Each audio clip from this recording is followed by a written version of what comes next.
Hello, fellow travelers. This is Veronica from Human Design Journey, and we're going to look at the daily transit and gate 8 and 14, where the Sun and Earth entered the past week. So we have the 8th gate,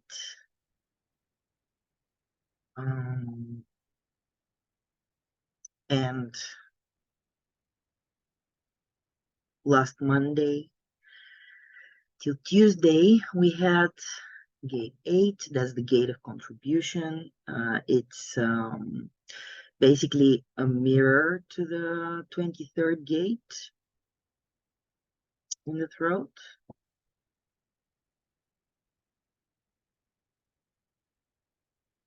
Here. And the 8th gate says, I know I can do that. The 23rd gate says, I know. And this is the gate of the individual contribution to the whole. It's the gate of contribution. It's the gate of holding together, the basic worth realized in contributing individual efforts to group goals. At the same time, this is an individual energy. So the 8th gate is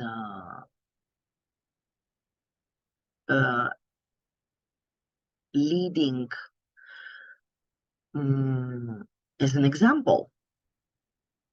It's part of the channel of the creative role model, and it has nothing to do with logical or abstract leadership, remembering the way, retreat, or here the logical alpha type of leadership. Here we have the example, the role model. They just lead by example. They get up and they lead.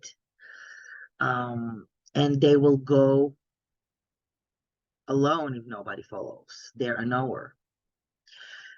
The contribution of the individual can never be pressed onto the collective. It would only lead to resistance. So here we have, it's a projector channel. So here we have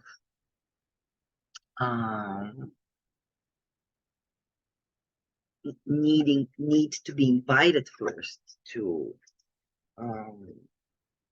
express and to be the voice of the individual power, empowerment. So in the first gate, the truthful acceptance of limitation and recognition that it can only be transcended through sharing. Here we have honesty, the introspection, the awareness that the whole is always greater than the sum of its parts, knowing that creative expression must be honestly communicated and shared. And the other side, withdrawal, the fear of losing individuality in a group environment, the design to share creativity at the expense of individuality. That's what the individuality is always about. That's why we have a lot of individual energy at this moment. Actually, the entire central column here, as well as the 28 gate and the 39 gate. So a lot of individuality here, and the 360 channel, of course, the format channel of individuality. But there is a lot of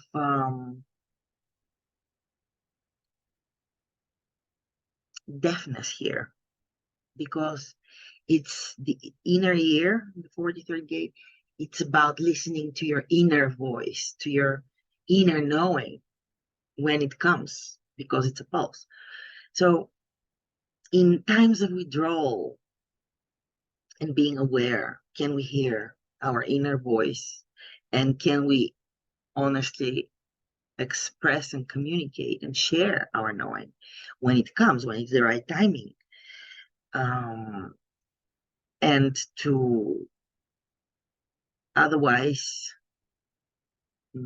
lose individuality in group environment. So the individual, in order to keep its innovation, its difference, its freakiness, if you wish, its strangeness, but its individuality, uniqueness, they have to be not influenced by the whole. And that's why the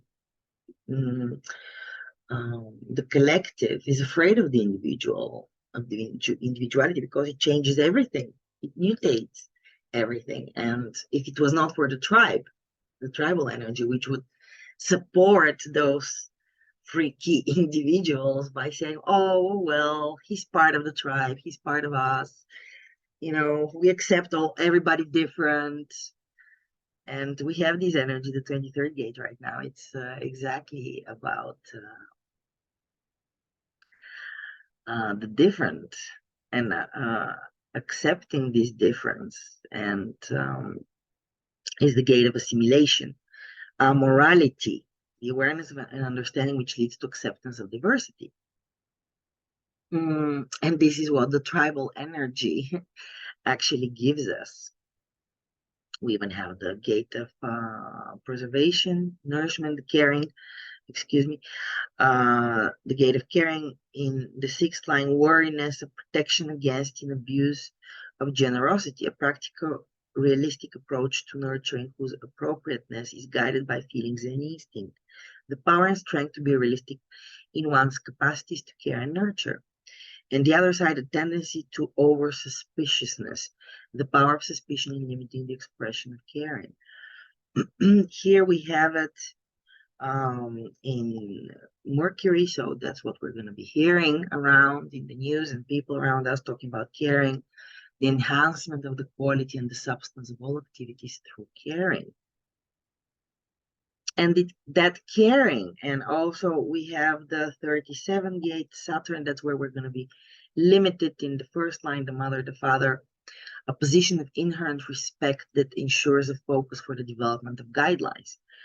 It's in exaltation. Harmony is the key to the successful maintenance of relationships. It is only through harmony that the beauty and the values of the family can endure. Friendship that is rooted in sensitivity ensures harmony. No polarity. So we have here the gate of friendship, manifestation, macro and microcosmically of the organic nature of communities. So thanks to those communities and this care can the individual survive. So we have here, we start with honesty, as we saw, and then we moved to service, the 2nd line, which is being projected upon, being called upon. The hermit, advance and withdrawal, the highest good to serve selflessly, the potential to be an example through unselfish expression when called out. Then the phony, the 3rd line, the acceptance of the style and not the substance of communal actions. On one side, we have the perfected and rarely detected superficial intimacy.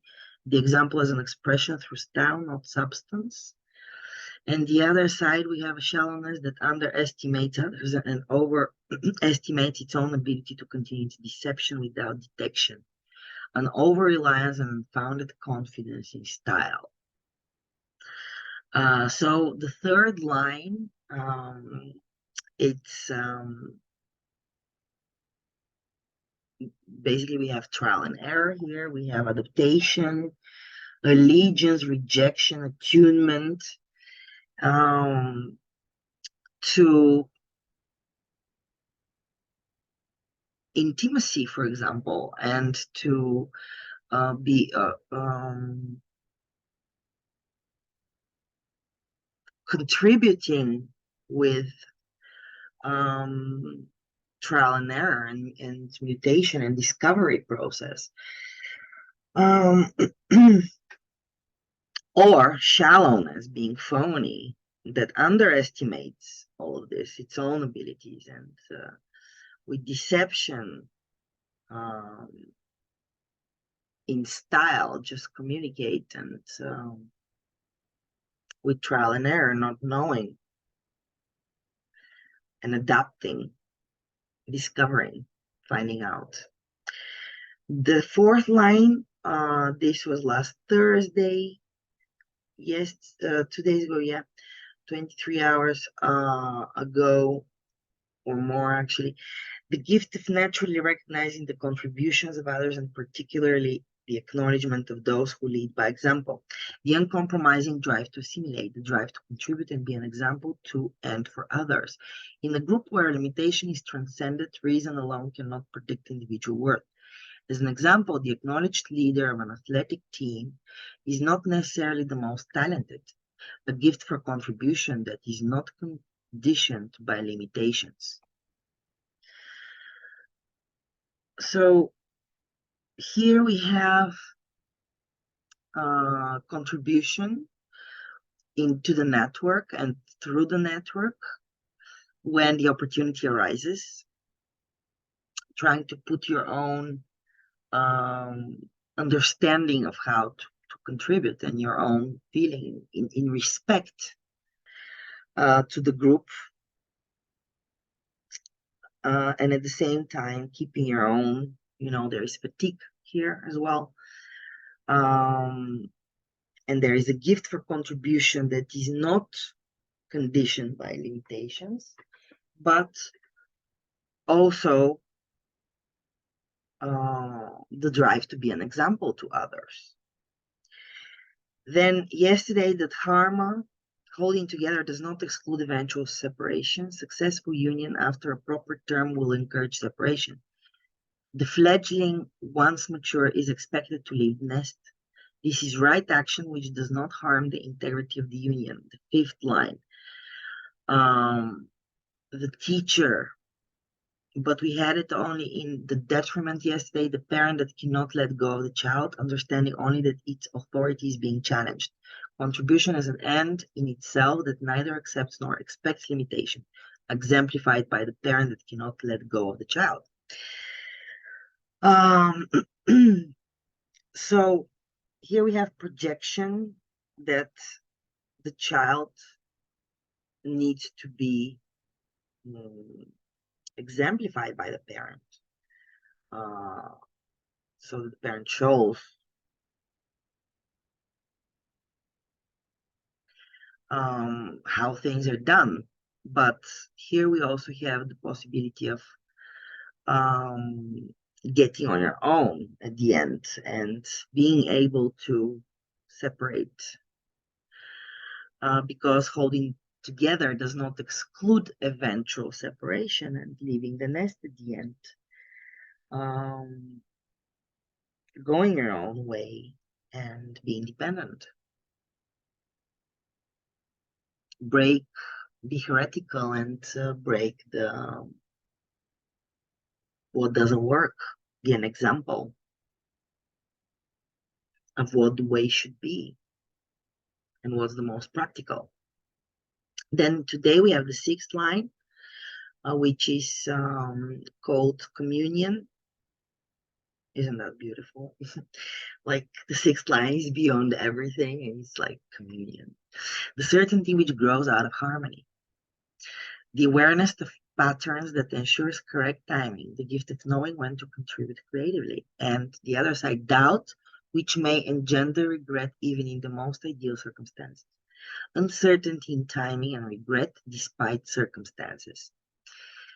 So not knowing what the right timing is for communion and holding together, or the awareness of the patterns and the timing, which is correct, to express your individual leadership, your individual direction. It's a leadership gate. And all of that energy is grounded actually in the 14th gate. We had on Monday the recognition that wealth has its own problems. First line, money isn't everything. The lust for lucre tempered by higher principles. The key to manifesting power is higher principles. The delusion that you can throw money at problems. Energy alone can never be the key. Ooh la la. So 5 days ago, money would be thrown away. Oh wow, energy alone can never be the key. The last for you look tempered by higher principles. So the key to manifesting power is higher principles rather than money. So if what's good, you are role modeling, then it will go, and money is not enough. Management, the second line, the wisdom that investing in expertise brings rewards.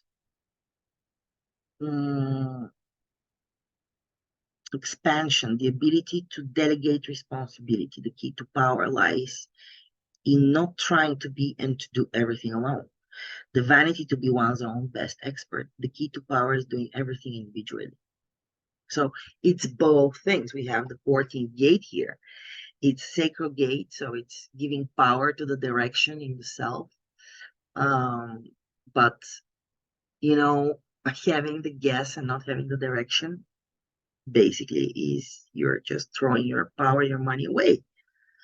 So you have here, if you get the wisdom to invest in expertise, might bring rewards if you manage them well. Then we have service in the third line through trial and error process, discovery, the utilization of talent, and wealth for the highest good. Selfless contribution to society. The key to power lies in selfless contribution to others. And we didn't have greed and the self-destruction of moral fiber. We only had the exaltation on Wednesday. So discovering the talent and the wealth for the highest good. Of course, we have the 60th gate in Pluto and the third gate from Uranus. So it's a long transit here, the 360. So people with open sacrals definitely this week were prone to take too much action and spend too much money, spend too much resources, and not only with open sacral, of course.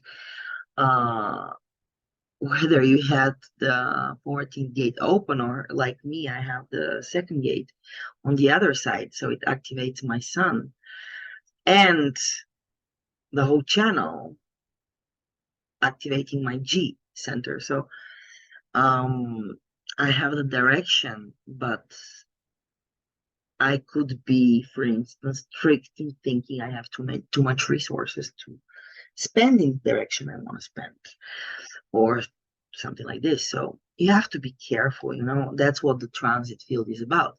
So maybe I'm a little bit too late with giving you the prognosis, so to say, because we're in the sixth line and tomorrow we're changing to a different gate. But guys, sometimes it's so actually useful to look back on things. And that's what I like doing, the prognosis. First of all, I'm a generator, so it's when I have energy. This week, it was more like when I had the time as well. But I do try within the week to do the forecast, the transit field. Whether I do it as a forecast or just after it's finished or in the middle, there's always something to see here. Everybody can take for themselves, even myself, something. Fifth line, arrogance. This was yesterday. The ever-present risk inherent in positions of power. Innate dignity that is a key to power. And the other side, the detriment, a dissatisfaction with the gifts of others that creates feelings of superiority. Innate recognition of those without power fueling the illusion of superiority. So yesterday, if there was a lot of arrogance in the air, that's where it was coming from. If people were arrogant to you, seductive as well, and giving practical decisions or not. and losing their reputation. That's what was going on. And today we have exactly the opposite: humility, the sixth line, the idealist, the role model, the separate, sensitive dreamer in transition, wealth and power at its most exalted. So we have here only the detriment today. All manifestations, so you see this triangle here, of this position are essentially positive. The earth represents the existentialist recognition that material success was unavoidable, and the humility engendered by such serendipity. Existentialism as the key to acceptance and the source of power. So we don't have here the exalted part where spirituality is the key to acceptance and the source of power. But here we have the material, the opposite, the material success, unavoidable, and the humility engendered by such serendipity. So the material success, if you're in the right timing, the right circumstance, if you don't push things, if you respond because it's a generator, here, gate, to the right things, then you will always be with the right wealth and the right power at its most exalted. Things will just happen and you don't have to worry about. People with open root definitely prone to being in a hurry, and this is for a long time now, this transit with the 360. Let's look at the 360 actually. The 360, you know, the channel is the sum of its parts are bigger than the two different gates. So we have the third gate in Uranus in the fifth line. Difficulty in the beginning, the gate of ordering. The fundamental challenge of initiation is to transcend confusion and establish order from the chaos. In the fifth line, we have victimization, when actions designed to overcome confusion alienate others. And confused energy, which is dominated by ordering power of others. Then we have the 60th gate as well in the fifth line. So they're harmonic. So it's a lot of heresy in the air going on for some time. In leadership, the fifth line, where the natural desire for expansion, when limitations are essential, creates confusion from the top. Expansive energy that cannot handle limitations.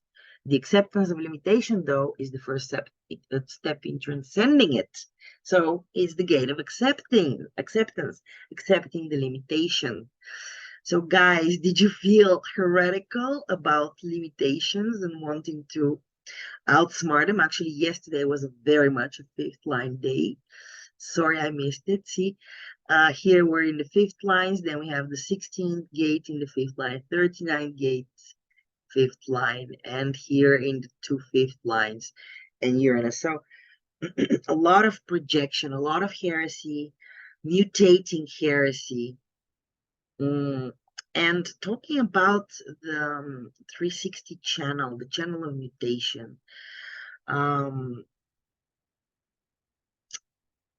it's a design of energy which initiates and fluctuates. It's a pulse mechanism. The format energy is the frequency that is a pulse, an on and off mechanism. And the mutation actually takes place in between the pulse. It occurs in an unknown moment, in between the fingers, in between the notes, in between the silence. When you don't know when it comes, it doesn't work on a schedule. You cannot tell an artist to work from 9 to 5. You cannot tell the inspiration to be here when you want it to be here. It comes when it comes and it goes when it goes. It's so sweet and when it comes, or it can be melancholically sweet, and it's so empty when it goes, and you cannot take anything out of yourself just because there is no inspiration in the air. So that's the format energy here, the 360, which empowers the whole individual process, the mutation, and innovation. And a lot of melancholy can be there when change is not present with so much potential for change. So beware that there is this fuel and pressure to change and to overcome limitations, to put order in the chaos and push the pedal to the metal, to take care of things and provoke. Let's see the 39 gate again in the fifth line. So even more projection, single-mindedness, the rare ability not to overcome but to bypass obstacles. This is in our values, so it's in relating the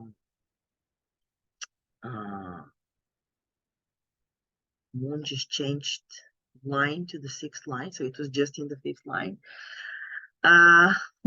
Enthusiasm's gone. No, I mean not enthusiasm, but enthusiasm. Heretical enthusiasm is gone. Now we're in gillability. But let's go back to the single-mindedness. So here we have obstruction, the gate of provocation, the value of obstruction in provoking analysis, assessment, and re-evaluation. Fifth line, the rare ability not to overcome but to bypass obstacles, the imagination to establish new patterns that make the obstacles irrelevant, the imaginative energy to provoke through bypassing obstacles. And we're talking about limitation just when we're talking about this gate, the Pluto, which is our truth, and we have here the other side of the 39 gate, simple-heartedness through less exalted. It can often result in success and gather support by its very determination, the energy to provoke through hard-headedness. Ooh la la. So there is a lot of energy for stubbornness, and that's actually in the value. So it's something that you might feel like valuable and nice and entertaining and sweet to do and to provoke others consistently because we have it defined. So yeah, let's look at the moon since it just changed gates. Enthusiasm, the gate of skills, the great art of enriching life, but the harmonic challenging of energy. And we have now the sixth line, gillability, the susceptibility to propaganda, the ability to experience, examine, and then reject misleading enthusiasm, the talent to assess the expression of others. Do you think my enthusiasm went down a little bit? Like the fifth line of the 16th gate is called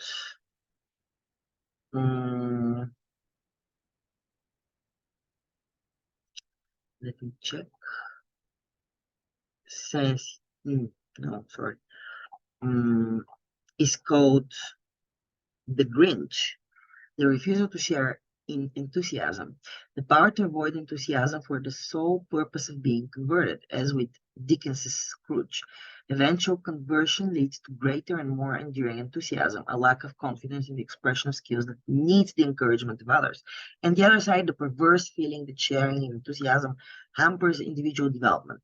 Why should I be happy when, etc.? A lack of confidence in the value of encouraging others. Well, that's interesting. So no, it wasn't less enthusiasm.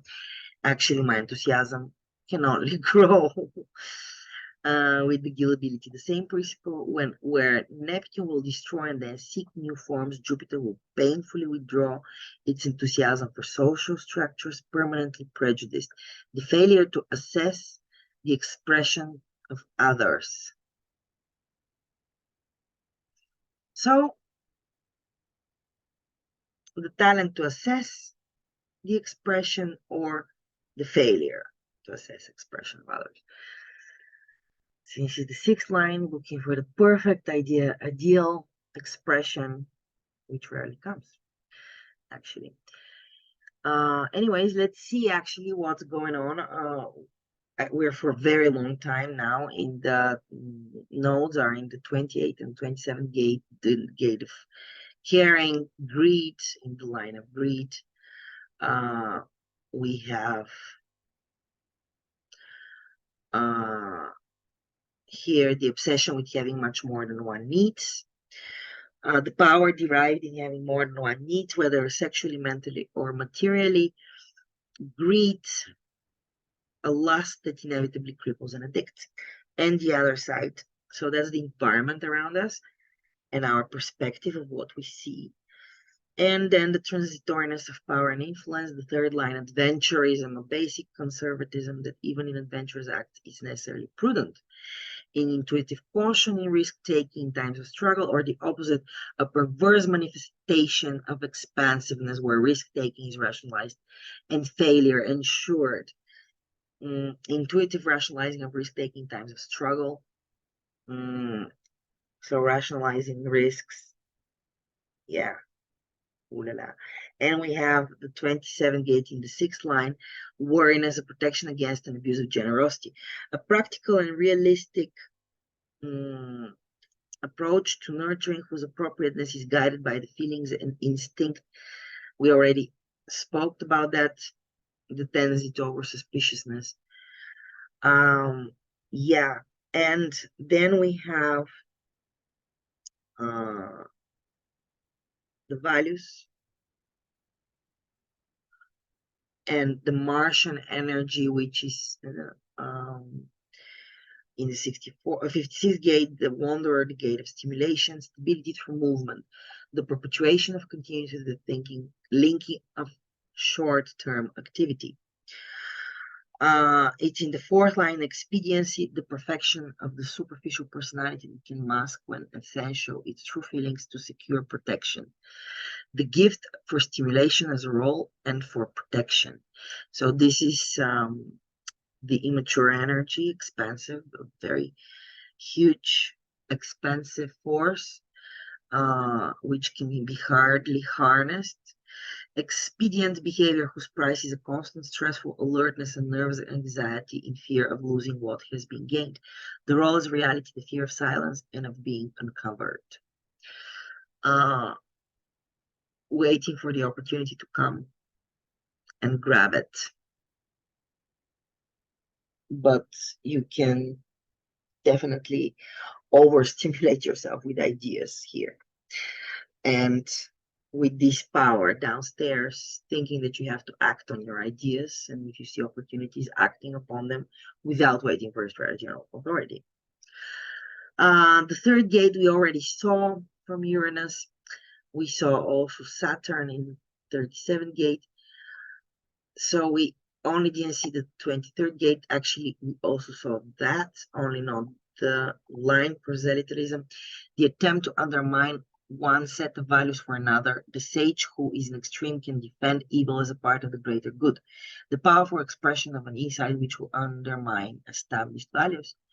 And the other side, the missionary whose very light will bring darkness. The powerful expression of an insight which will produce negative effects.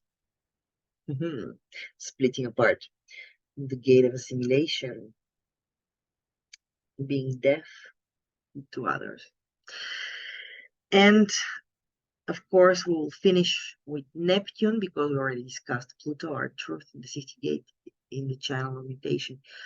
But the darkening of the light, the gate of crisis, the rule of cycles in which decline is a natural but not enduring stage. Something we will find out in 2-year time when Neptune will come out of the 36th gate.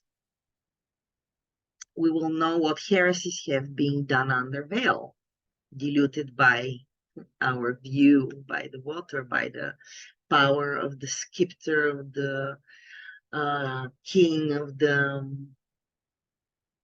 oceans. So we have the 5th line, the underground, perfected survival regardless of conditions.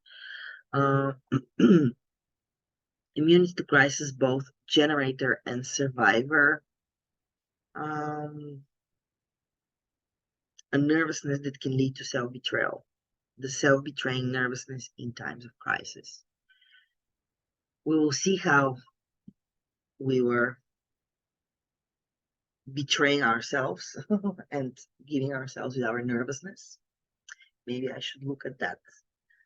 These videos, recordings that I did, and check out what actually I wasn't seeing. Because Neptune is not something you can control or you can even try to see, or you have to just let it be in your own chart as well. So this is the transit field, my friends, my fellow travelers on planet Earth. This is what has been diluting the neutrino ocean stream towards you the past week. And this is what the actual weather was. This was the weather report coming from Weather Woman Veronica from Human Design Journey, exploring the 8th and the 14th gates on Earth, oppositions this week. We're still, no, actually, we just entered the civilization quarter, the quarter of civilization, the quarter of the form. And we're going to see a lot of things coming into form. Be aware if you're with an open sacral open or undefined sacral, undefined open root center, as you are prone to hurry and give too much energy to things, not knowing when enough is enough. The most important is follow your strategy and authority. Center yourself to your bodily awareness, because that's where the form is grounded. That's where the passenger gets its stability. Remember, the form is just your vehicle, but it knows the direction. It carries the chauffeur, which will take you to the right destination. You don't have to mess with that. Just enjoy the ride and be the aware passenger, which sees the movie for what it is, being the main character, not prop, not the furniture, actors. This is Veronica from Human Design Journey. I'll be glad if this was useful to you to look back on things. Please drop me a message if you think so. So you give me feedback and I know to continue doing those forecasts / backcasts. And enjoy the ride. Bye for now.